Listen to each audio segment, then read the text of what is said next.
Hey gang, Victor here with another basic chemistry laboratory fundamentals video. So today we're going to be doing something a little conceptual. We're just talking briefly about acids and bases. So as you can see here in front of us, and we have a sample of 0.5 molar HCl, it's hydrochloric acid. And then on the right, we have 0.5 molar NaOH, that's sodium hydroxide, which is one of our strong bases. And they're pretty low molarity, so not as dangerous as you might see. In some labs you'll work with stronger concentrations of these, obviously making them more extreme, either acid or base, depending. So in general, you probably are aware an acid is going to be a substance that has a pH below 7, closing in on 0, and then a base is going to go the opposite way. It'll be more than 7, up to 14.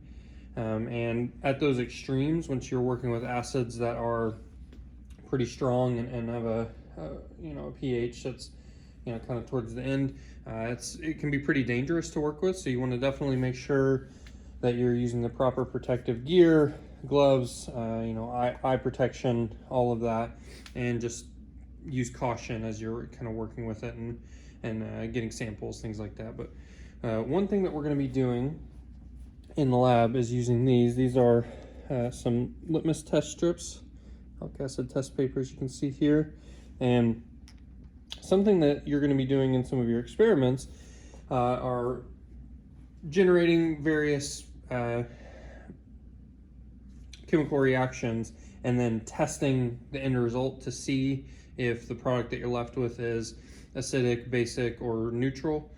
And sometimes that's going to be an indicator that you need to add more of a certain reagent to continue to push the overall solution towards being neutral or more acidic, things like that. In general though,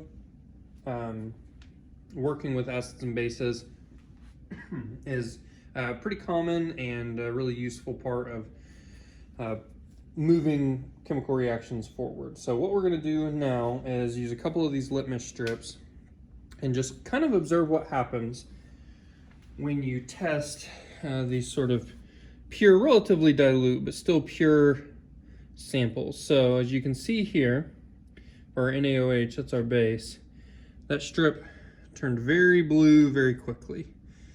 You can see what it is here. So I'll set that there. Now, in comparison, when we use the strip in our HCl, that's going to turn red, sort of a magenta color because of the orange base color of the strip.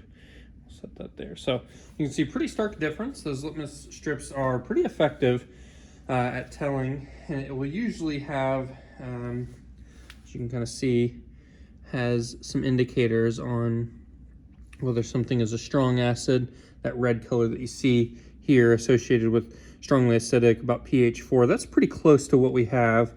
Actually, maybe even a little closer to our pH 2, very strong, probably in between the two, if I had to guess, would be about pH 3 or so. And then for our blue, we see that very basic at pH 10. Our NaOH sample, even though it's pretty dilute, is pretty close to that in color. So definitely you can see towards the extremes of what we're working with here.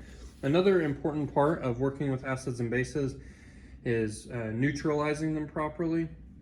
At really low concentrations like this, you can sort of dilute them further.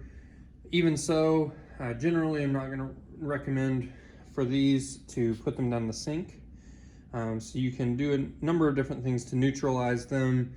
In a lot of your labs though, you're going to have vent hoods, like fume hoods, that you'll be working with for most of your work with the more caustic chemicals like this. And a lot of times there will be places in there to put your waste after you're done working with potentially dangerous chemicals. One thing you have to be careful of as you are setting that up, to never pour water into these, and there are other factors depending on the exact reagent you're working with, but if I were to take a little bit of water and pour it into this, it has a reaction that can be kind of violent, and the level to which that's true increases with the strength and concentration of your acid. But nevertheless, something to be mindful of as you're sort of, don't just, without understanding what might happen, combine chemicals or water with a chemical, anything like that. You have to be careful. If you have any questions about that, you're not sure, definitely be sure to look it up, or ideally even talk to your TA or your professor to see what might happen, just to make sure everybody stays safe. But that's everything for now with our acids and bases. Really important, really fundamental part of chemistry, something that you're going to continue to work with and kind of learn more about as you make your way through the program. But for now, that should be it, and you have a great day.